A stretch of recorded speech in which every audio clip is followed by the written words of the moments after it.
Canal YouTube HL História Legal. Capítulo 4. O tradicionalismo nos campos de cima da serra. 1. Origens. Autora Isabel Carneiro de Almeida. Sumário. Número 1. Vídeo inicial. 2. Introdução. 3. Objetivo. 4. Resumo. 5. Sujeitos da história. 6. História e imagem do CTG Porteira do Rio Grande. 7. Bibliografia. 8. Agradecimento. 9. Créditos.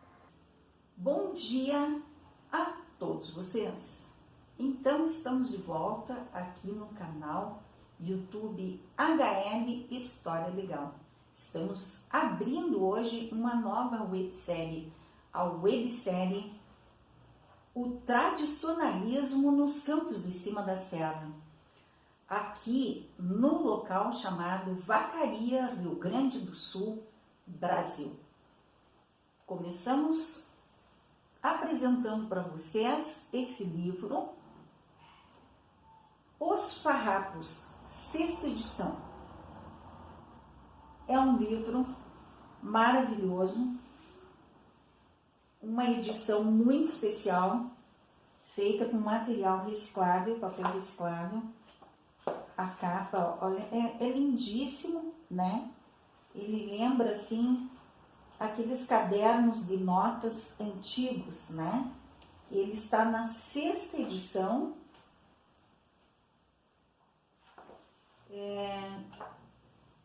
Deixa eu colocar aqui, deixa eu só mencionar para vocês. O autor é Carlos Urbim, Porto Alegre, setembro de 2010, 6ª edição, Farrapos, Os Farrapos. Aqui nós temos aí o lenço dos Maragatos, né? O lenço vermelho dos Maragatos. Ainda que as cores oficiais da República Rio-Grandense fossem o vermelho, o verde e o amarelo, a composição tricolor da bandeira, o símbolo farrapo mais emblemático, era o lenço vermelho ao redor do pescoço, de uso pessoal e complemento da roupa em qualquer ocasião. O lenço passou a ser demonstração da identidade política. Os rebeldes usavam um lenço vermelho de seda aberto, com 2 pontas, soltas às costas e atado de modo peculiar à frente. Feito uma vez o nó, não era mais desmanchado. O mesmo lenço vermelho tornou-se símbolo entre os revolucionários de 1893 e de 1923 e uma constante no imaginário político-cultural gaúcho. É assim que nós abrimos, então, a websérie do canal HL História Legal. O tradicionalismo nos campos de cima da serra, com essa peça do vestuário que é emblemática para o gaúcho e muito significativa. Vamos começar com um pequeno texto, um cafezinho para vocês, sobre a Guerra dos Farrapos. Que guerra foi essa? Porque estamos citando aqui nos campos de cima da serra.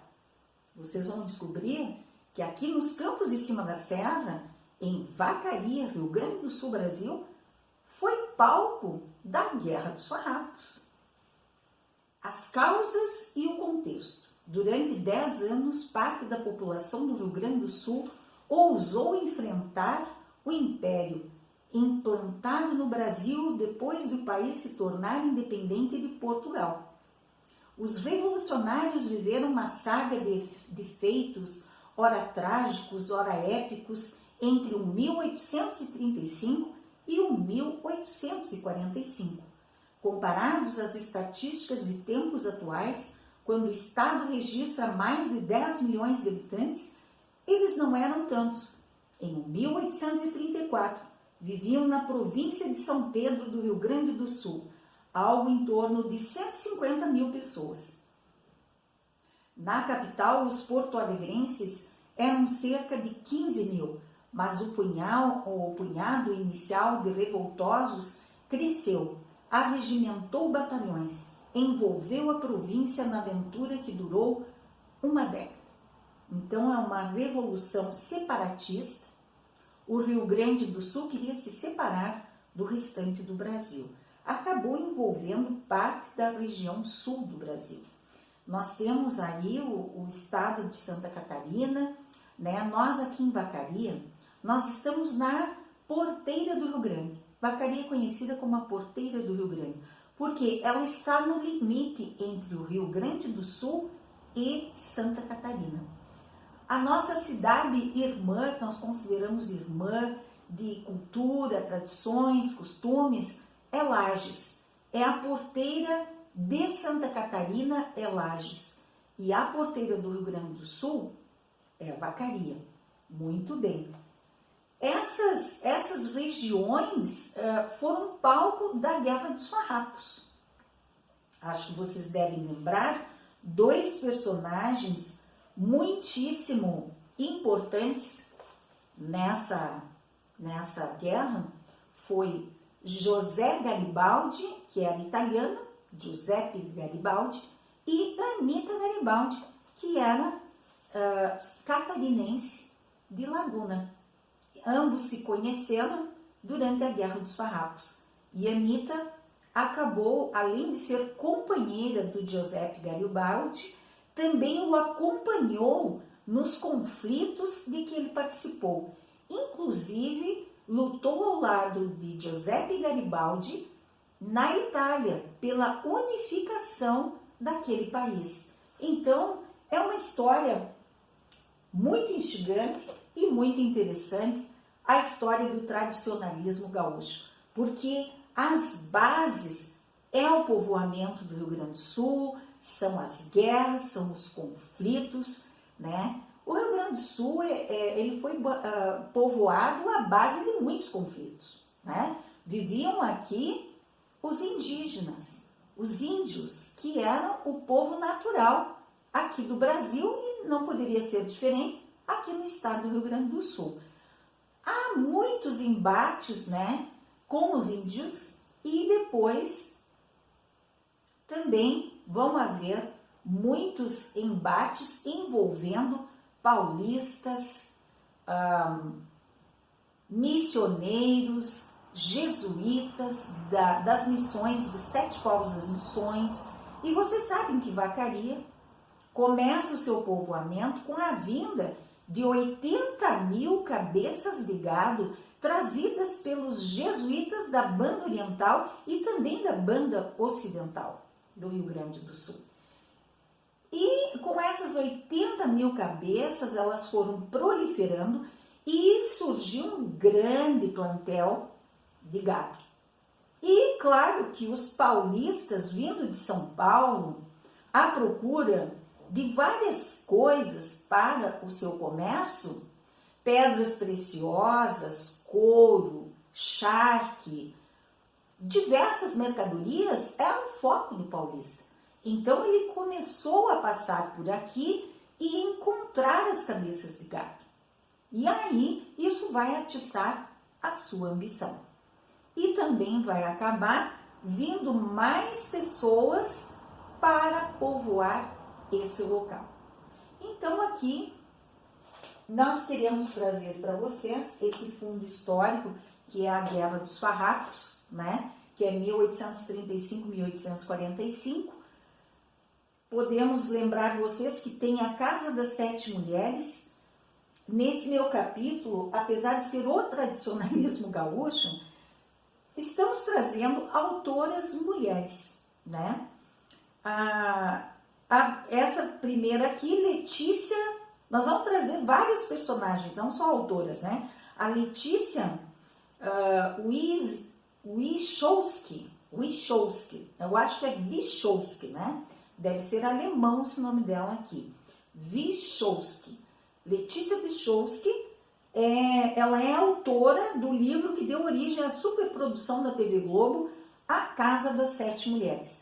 Então, A Casa das 7 Mulheres trouxe uma visão muito particular, uma visão feminina lançou luz feminina sobre a Guerra dos Farrapos e mostrou o papel das mulheres, né, que as mulheres tiveram que pegar em armas para defender as fazendas, porque os homens todos foram para a guerra.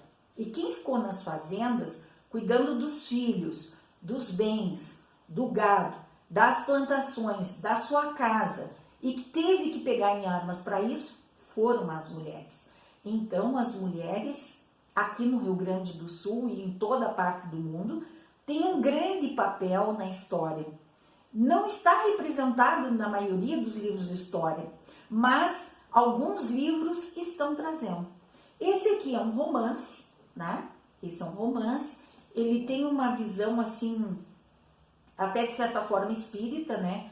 Porque surgem, né, espíritos durante a história delas, né? Que se mescla, que talvez uma possível doença psiquiátrica de uma das mulheres que fazem parte da Casa das Sete Mulheres, né? Um dos personagens, né, traz isso, mas é uma particularidade, mas o fundo histórico é real. O embate sangrento, a falta de recursos, a travessia do Giuseppe Garibaldi com um barco que trouxe o barco por terra, né, até um determinado local, isso tudo realmente aconteceu, né? Realmente aconteceu. A participação de Anita Garibaldi, a união dela com o Giuseppe Garibaldi, são fatos históricos. Então, esse é um romance que tem um fundo histórico, como fundo histórico a Guerra dos Farrapos. Eu separei aqui para a gente um cafezinho, né? Vou dar uma lidinha para vocês entenderem um pouquinho o contexto e daqui a pouco vocês vão ver que eu vou encaixar no tradicionalismo isso. A Guerra dos Farrapos, ou mais longa guerra civil do continente, foi uma luta dos latifundiários rio-grandenses contra o Império Brasileiro. As complexas razões do levante estão nos livros de história. O que não está nos livros de história sobre essa guerra brasileira está nesse livro de Letícia Wierzchowski, porque a Casa das Sete Mulheres é um exercício totalizador sobre a violência da guerra, de qualquer guerra, a sua influência maléfica sobre o destino de homens e de mulheres.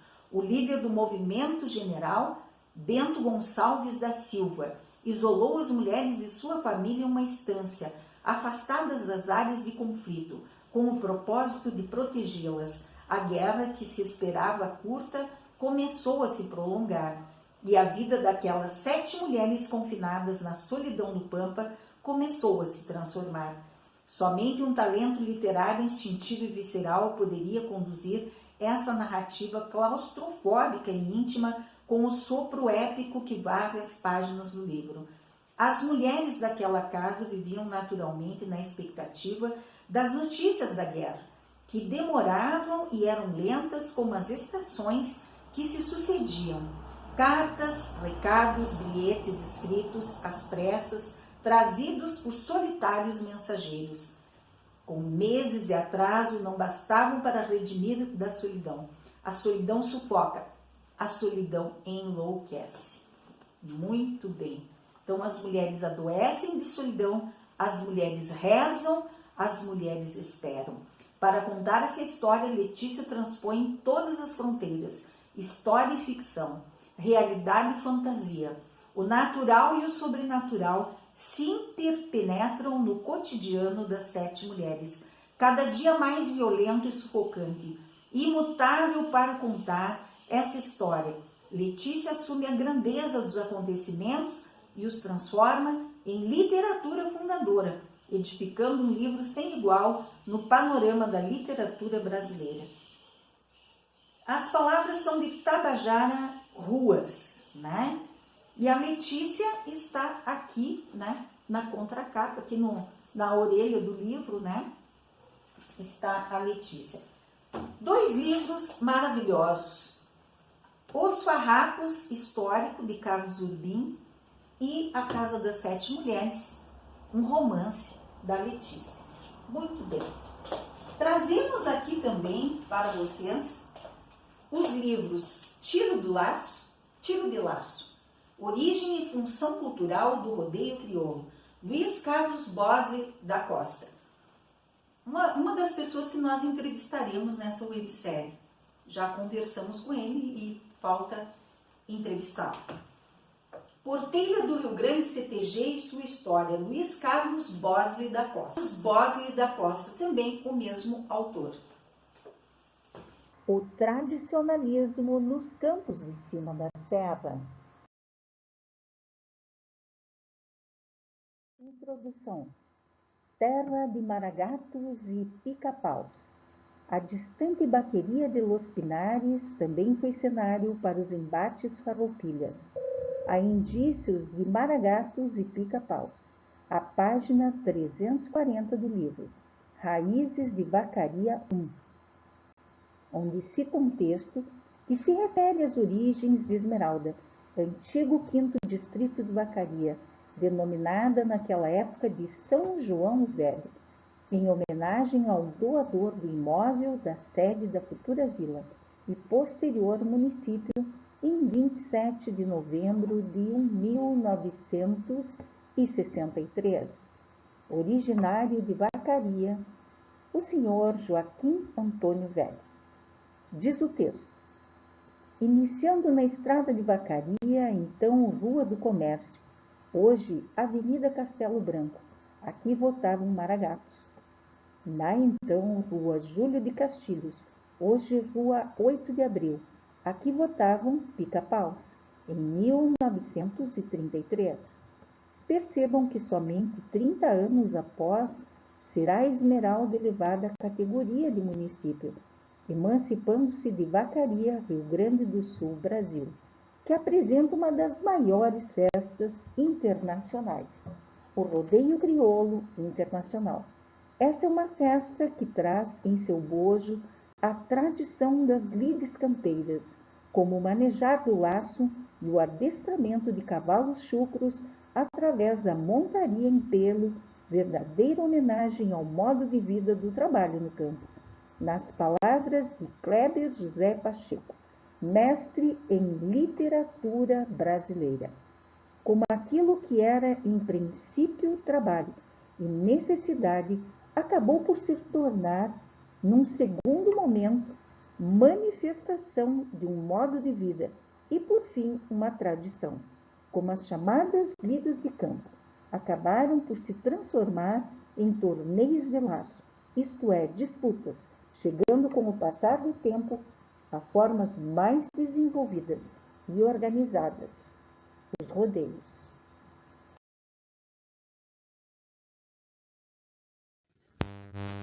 Objetivo.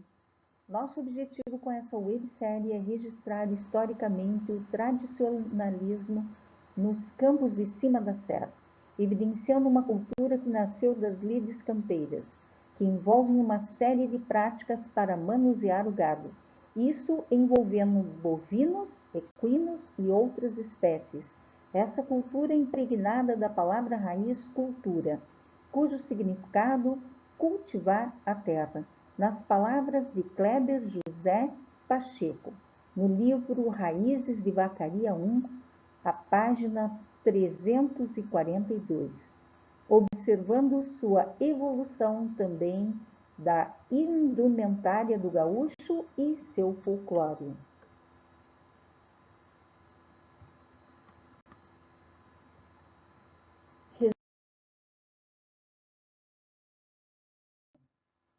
A cidade de Vacaria inicia sua história no fim do século XVII, com o processo de demarcação e criação da Baqueria de Los Pinares, pelos jesuítas e guaranis das missões da Banda Ocidental, bem como da Oriental do Rio Uruguai.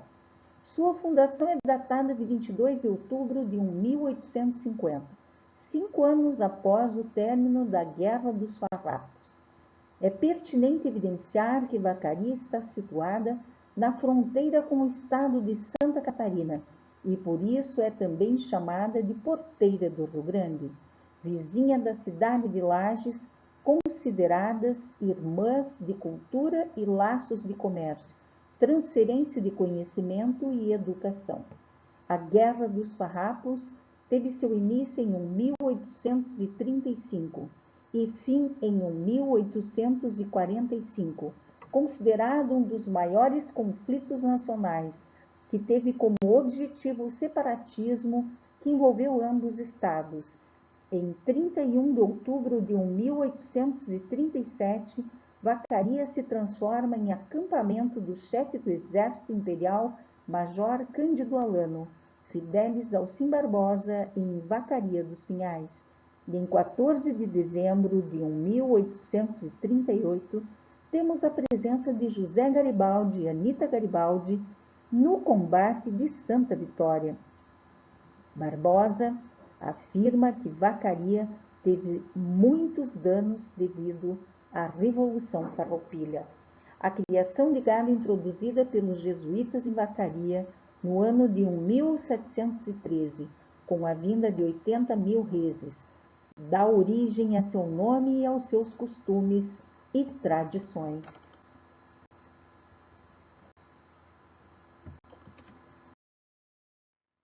Sujeitos da história. CTG Porteira do Rio Grande, fundação 23 de julho de 1955. Primeira diretoria, Dorival Guazelli. Patrão, Osmar P. Terra, capataz. Plínio Zingali, sota capataz. Nabor A. Guazelli, primeiro secretário. Luiz Adão R. Gonzaga, segundo secretário. Ubirajara Albuquerque, primeiro tesoureiro. José M. Abraim, segundo tesoureiro. Conselho, Major Laurindo P. Sobrinho, João M. Duarte, Leandro da S. Porto, Leovigildo Guazelli, Elisário F. de Moraes, Venceslau M. Ferreira, Antônio P. de Andrade, Cássio Costa, Noel Marcantônio, Nilo Barcelos. Patronagem 1988 a 1990. Sujeitos da história. Dorival Guazelli, primeiro patrão do CTG, em 1955.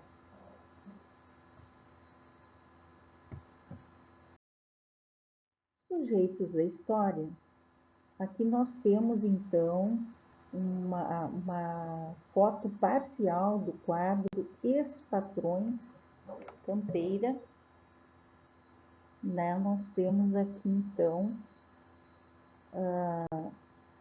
uma representação dos sujeitos da história, que são as pessoas que foram responsáveis pelos rodeios internacionais em Vacaria, aqui nos Campos de Cima da Serra, no Rio Grande do Sul, Brasil. Uma festa internacional que se originou do tiro de laço. Uma prática, Uma prática que iniciou com as lides campeiras. Sujeitos da história. Aqui é do outro ângulo, o mesmo quadro dos ex-patrões do CTG, São os organizadores do rodeio internacional em Vacaria, Rio Grande do Sul, Brasil.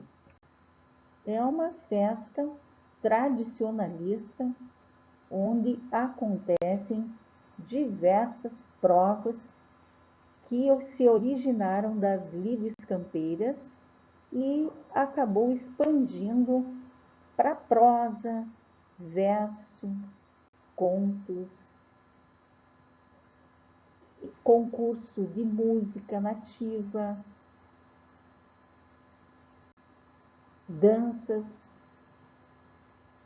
muito belíssimas, onde tudo é apresentado com os trajes, oficiais, que são originários daquelas épocas.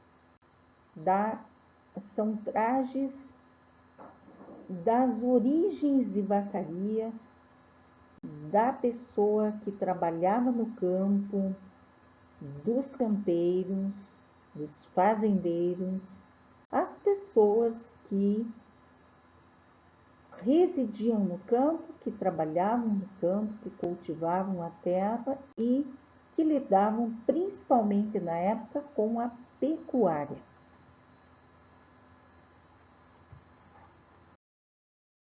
Sujeitos da história. Então aqui eu peguei um recorte, né, desse quadro para evidenciar a figura do 10º patrão do rodeio internacional de vacaria, Rio Grande do Sul, Brasil.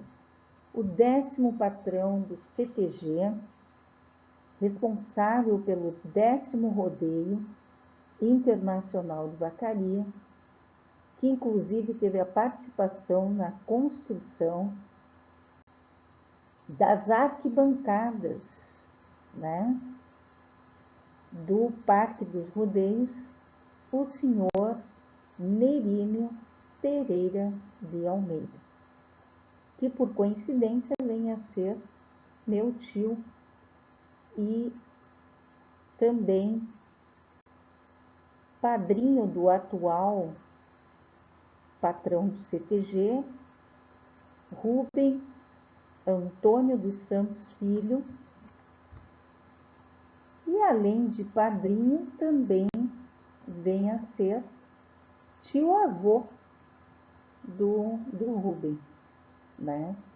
Então, existe uma participação bastante grande aí, né, da família Pereira de Almeida, também da família Campos dos Santos, né, de onde se origina o Rubem, que é filho do Rubem Antônio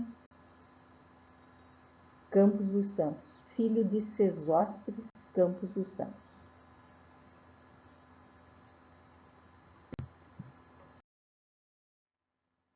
Nerínio Pereira de Almeida, em memória, 1973 ao 1974, patrão do 10º Rodeio Internacional. Então, essa figura tradicional que lhes apresento também foi responsável por auxiliar em Florianópolis, no bairro São José, de fazer o primeiro rodeio lá em Florianópolis, né? O Nerínio Pereira de Almeida, irmão da minha mãe, Maximília Braga de Almeida, e ele teve uma participação muito grande no tradicionalismo gaúcho. Aqui em Vacaria, como patrão do 10º Rodeio Internacional, e também que levou também, né, o seu auxílio para a organização do primeiro rodeio lá em Florianópolis, Santa Catarina.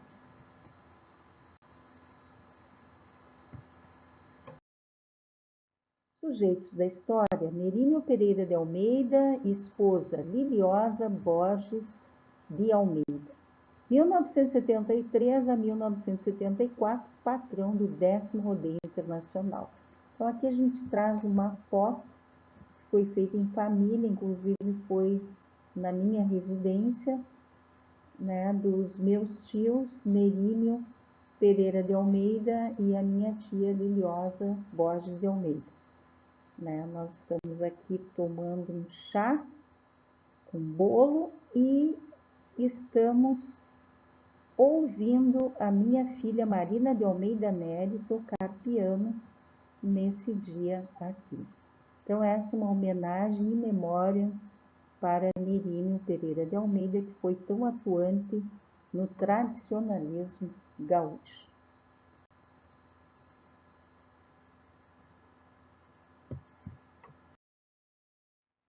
Aqui uma outra foto em família, né, onde está presente a minha filha Marina de Almeida Nery A minha irmã, que também é falecida, fica uma homenagem para minha irmã Ivone Lúcia Carneiro de Almeida, que já está falecida, né? E também uma homenagem ao senhor Nerínio Pereira de Almeida, meu tio, patrão do 10º Rodeio Internacional, e a minha tia Liliosa Borges de Almeida, que já está com mais de 90 anos, está vivendo ainda entre nós, né? E a gente tem, então, um grande carinho por essa pessoa, né? Que esteve muito presente, né, na nossa vida por muitos e muitos anos, né? E foi esposa a vida toda do senhor Nerínio Pereira de Almeida. A Liliosa acompanhou o Nerínio Pereira de Almeida em todos os eventos, né, relacionados ao 10º Rodeio Internacional e a todos os outros, né, os anteriores e os posteriores que eles participavam, né, sempre participaram dessa festa tradicionalista em Vacaria e fora de Vacaria. Eram muito bem recebidos em Florianópolis, onde o Nerínio Pereira de Almeida ajudou a criar o rodeio lá. Foi um pioneiro mesmo, né, nessa tradição. O Nerínio Pereira de Almeida era fazendeiro desde sempre, né, já que o meu avô, Anselmo Braga de Almeida, era proprietário de fazenda na fazenda do Guabiju, onde ele nasceu. Né? O Nerínio Pereira de Almeida nasceu na fazenda do Guabiju, que é próximo à Esmeralda, e que antigamente também fazia parte de Vacaria. Né? E atualmente é o município, né, do Guabiju. Então, são pessoas tradicionais, né? A Liliosa também, o pai dela era fazendeiro em Vacaria, e são pessoas que se criaram no campo, viveram do campo. O Nerínio, inclusive, ele tem um fato interessante, que ele vendeu a fazenda dele, foi morar no Mato Grosso, comprou terras lá, viveu um certo tempo lá em Mato Grosso, em Campo Grande, né? Tinha fazenda nas proximidades de Campo Grande, fazia parte de Campo Grande e morava em Campo Grande. Ficou muitos anos lá e depois resolveu voltar para Vacaria, que era a sua cidade natal, né? E retornou para cá e ainda participou de vários acontecimentos na vida tradicionalista. E no final ele plantava soja, né, e criava gado, enfim, continuava com as atividades agropecuárias, né, como ele sempre foi pecuarista, né, e depois se tornou agropecuarista quando resolveu investir em grandes plantações, em grandes lavouras. E foi então uma pessoa desse meio, né, da raiz de Vacaria, né, filho de tropeiro, né? O seu pai era tropeiro, Anselmo Braga de Almeida e Celita Braga de Almeida. Muito bem.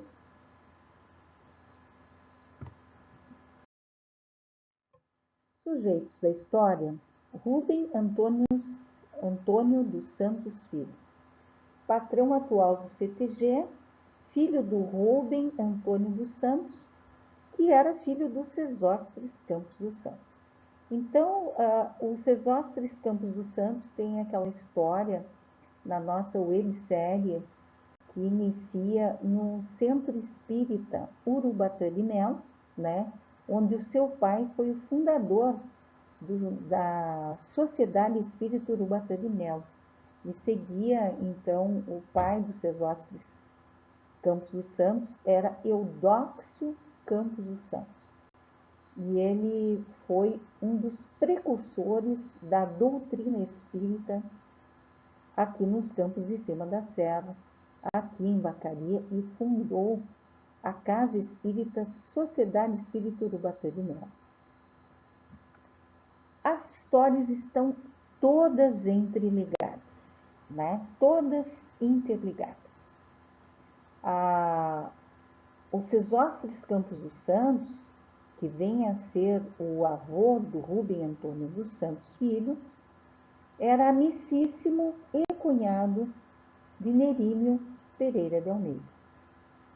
Sesostris Campos dos Santos era casado com a minha tia Maria Sueli Braga de Almeida, irmã da Maximília Braga de Almeida, que era minha mãe.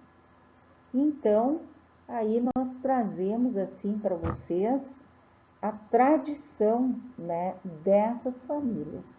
Sesostris Campos dos Santos também era muito atuante no tradicionalismo, né, como o Rubem Antônio dos Santos Filho vai contar na entrevista, né, que será no próximo vídeo.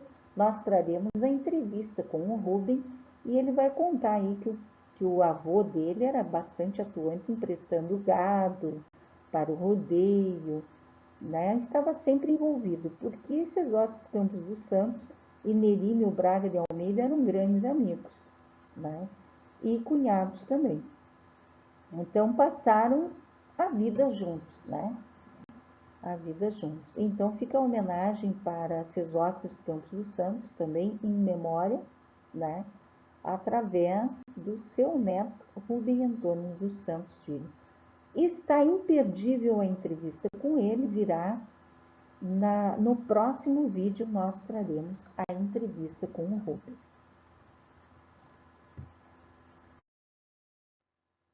Sujeitos da história, prendas, rodeio internacional. Então aqui nós temos a foto parcial do quadro onde estão os retratos das primeiras prendas de cada rodeio. Então, uma homenagem às mulheres, né, que tiveram a sua importância também na tradição e continuam tendo, né, porque a mulher rio-grandense também é sujeito da história. A mulher gaúcha também tem um papel determinante na cultura gaúcha, nas tradições e na história do estado do Rio Grande do Sul. E não poderia ser diferente aqui nos Campos de Cima da Serra. Então aí nós estamos trazendo uma representação da história das mulheres nos Campos de Cima da Serra, as primeiras prendas, as moças que representam a tradição nos Campos de Cima da Serra, aqui em Vacaria, Rio Grande do Sul, Brasil.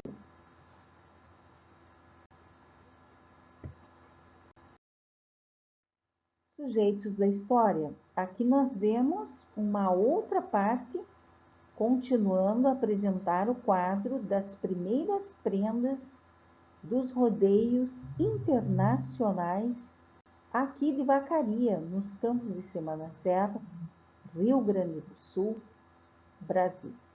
Então, a mulher gaúcha aí representada com os trajes tradicionais, nos moldes, né, da cultura formal gaúcha.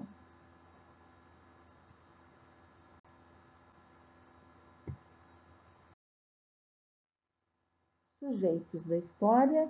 Então, aqui o restante do quadro das prendas do rodeio internacional de Vacaria. Então, a primeira prenda, para ela vir a ser a primeira prenda, ela tem que participar de um concurso, né? E esse concurso não é apenas ser uma mulher bonita, ter um corpo bonito, ter um rosto bonito, ter um cabelo bonito. A primeira prenda, ela tem que ter conhecimento, ela tem que conhecer a cultura gaúcha. Então, no concurso para a primeira prenda, as moças que participam, elas têm que estudar muito, né, para no dia do acontecimento, é feito um acontecimento da escolha da primeira prenda, aquela moça que vai representar na festa do rodeio internacional de Vacaria, é feita uma verdadeira sabatina, como se dizia antigamente, né? Elas são entrevistadas, são feitas muitas perguntas relativas à cultura gaúcha, aos costumes, às tradições, ao folclore. Então, é realmente um acontecimento muito bonito e que muitas mulheres já participaram, né? E claro que a cada rodeio, que ocorre a cada 2 anos, quase que ininterruptamente, sabemos que na pandemia foi interrompido, né?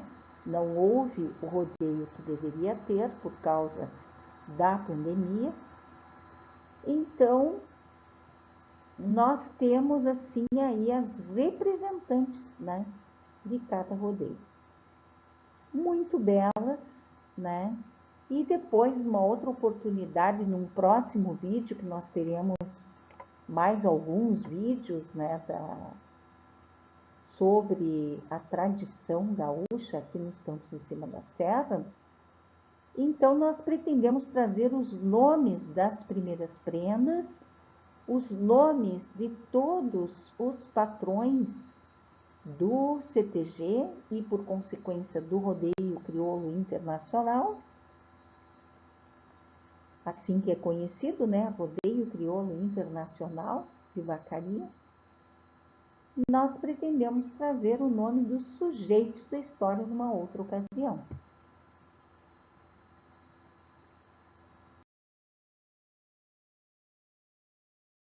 História e imagem do CTG Porteira do Rio Grande. Então, aí nós temos, né, essa belíssima construção em madeira. É uma construção antiga, agora totalmente restaurada, belíssima, né, que é a sede do CTG Porteira do Rio Grande, o qual foi fundado em 1955.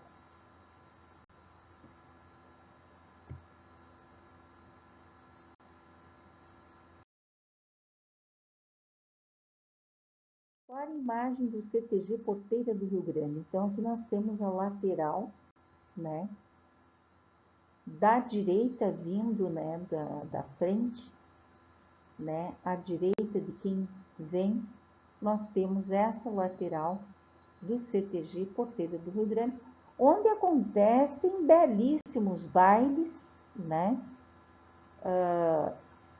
por vezes totalmente tradicionais, né, com os trajes formais, com apresentações de danças tradicionais e de outras feitas, bailes, né, um pouco mais informais, né, onde se permite outros tipos de vestimentas que não as formais, traje social, né, alguma coisa assim, mas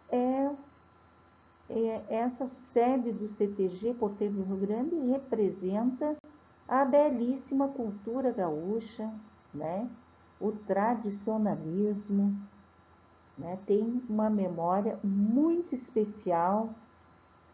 O CTG Porteira do Rio Grande tem muita história para contar.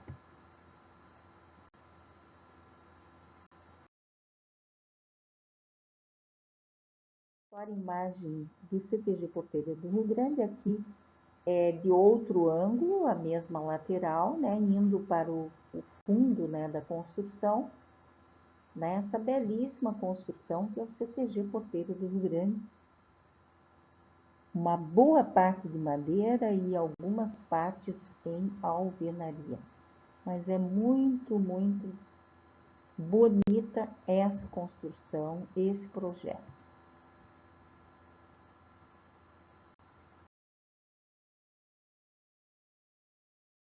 Aqui já pegando um pouquinho lá do prédio do fundo, onde está o Museu do Porteira, né? E também a Secretaria do CTG Porteira do Rio Grande. Aqui nós temos no interior do prédio onde tem o museu, né, do CTG Porteira do Rio Grande, né? Aqui tem uma sala com os troféus, taças, medalhas e todo tipo de homenagem que o CTG Porteira do Rio Grande tem recebido, né, de 1955 até os dias atuais. É uma belíssima sala, né, com uma mesa bem tradicional e trazendo a cor vermelha que representa os maragatos.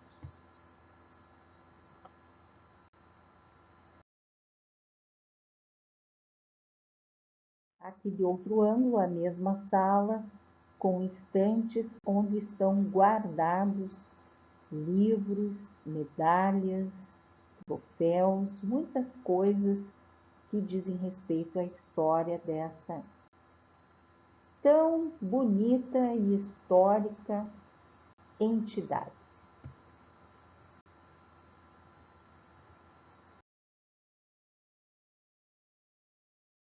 Então, uma vista vindo da porta para os fundos, né, mostrando mais ou menos o acervo aí que se tem, e a gente sabe que é um espaço pequeno para acomodar todo o acervo que o CTG teria se fosse arrecadar de todos os patrões, né, do CTG. Realmente não sei se teria espaço suficiente para tudo. Mas muito bonito, o que está lá muito bem conservado e é uma riqueza mesmo histórica.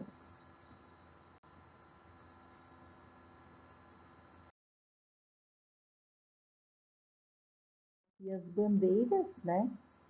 Então, os pórticos com as bandeiras, né? Que tem aí a bandeira do estado do Rio Grande do Sul, a bandeira do Brasil, deve ter a do município de Vacaria também. Então, são diversas bandeiras que representam aí uma série, né, de fatos históricos que envolvem o CTG Porteira do Rio Grande.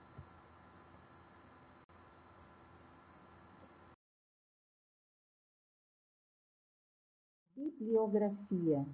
7º Encontro dos Municípios Originários de Santo Antônio da Patrulha, Barbosa Fidelis Dalcin, Costa Luiz Carlos Bosley da Pacheco Kleber José, em Raízes de Vacaria, Este, Porto Alegre, Rio Grande do Sul, 1996, página 35, 36, 339, 340 a 345.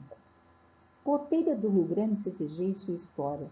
Costa Luiz Carlos Bosley da Corag, Porto Alegre, Rio Grande do Sul, 2016, página 15.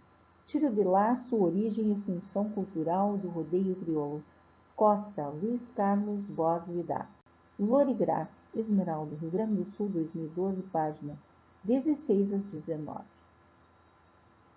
Então, nós temos aí 3 obras que nós utilizamos para a construção desse trabalho maravilhoso que nós estamos fazendo.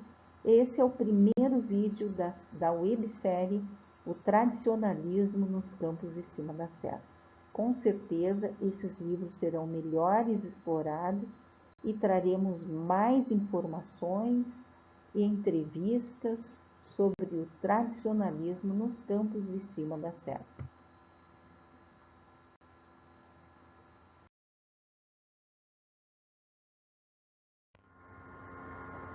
Meu muito obrigada a todos vocês.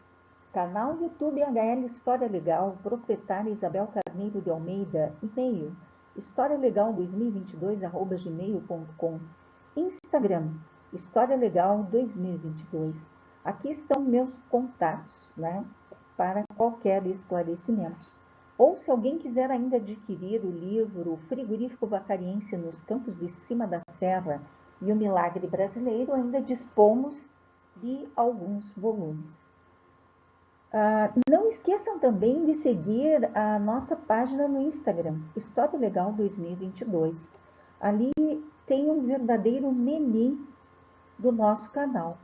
Esse vídeo aqui será o número 34, completando 6 meses de canal. Nós abrimos em 23 de janeiro de 2023. O e-mail está ali, História Legal 2022, porque nós estudamos 4 meses antes de abrir o canal, nós fomos estudando e tudo que era necessário, né? E o e-mail próprio do canal também era necessário. Ao buscar o e-mail História Legal, já estava ocupado esse nome para e-mail. Então, nós adotamos História Legal 2022, né? Que foi o dia que criamos esse e-mail, né? E abrimos o canal, então, em 23 de janeiro de 2023, né? E fez, então, 6 meses agora,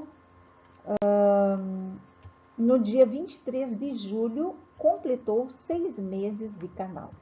Nós estamos muito felizes com o canal, porque nós já temos 2.700, um pouco mais de 2.700 visualizações no canal.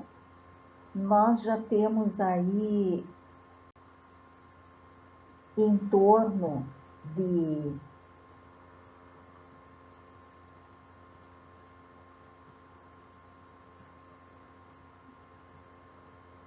nós temos aí em torno de 80 inscritos, na verdade, completou 80 inscritos, né? Nosso vídeo em 22 horas teve 33. Nosso último vídeo, que foi sobre a Seitonoye, teve 33 visualizações nas últimas 22 horas, né? Então, nós estamos muito contentes com o canal, estamos abrindo a websérie O Tradicionalismo nos Campos de Cima da Serra, para comemorar esses 6 meses de canal YouTube HL História Legal. Então, no nosso Instagram tem a capa de cada vídeo que vocês encontram no nosso canal YouTube HL História Legal. Muito obrigada a todos vocês. O Tradicionalismo nos Campos de Cima da Serra. Créditos. Autora Isabel Carneiro de Almeida. Fotografia, edição de vídeo, narração e escrita.